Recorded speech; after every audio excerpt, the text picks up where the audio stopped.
اور میرے گھر میں غلام بھی زیادہ ہیں۔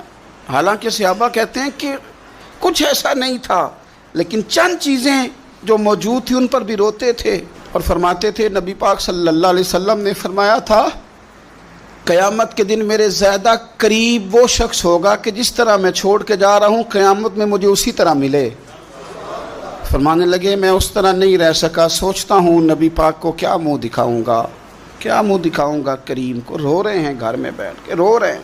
ملک شام میں نا طاعون کا مرض پھیل گیا، حضرت ابو عبیدہ وہاں تھے۔ حضرت عمر نے خط لکھا، فرمایا جلدی آ جاؤ، آپ سے مشورہ کرنا ہے۔ آپ سمجھ گئے کہ عمر نا مجھے یہاں سے نکالنا چاہتے ہیں کہ مجھے مرض نہ لگ جائے۔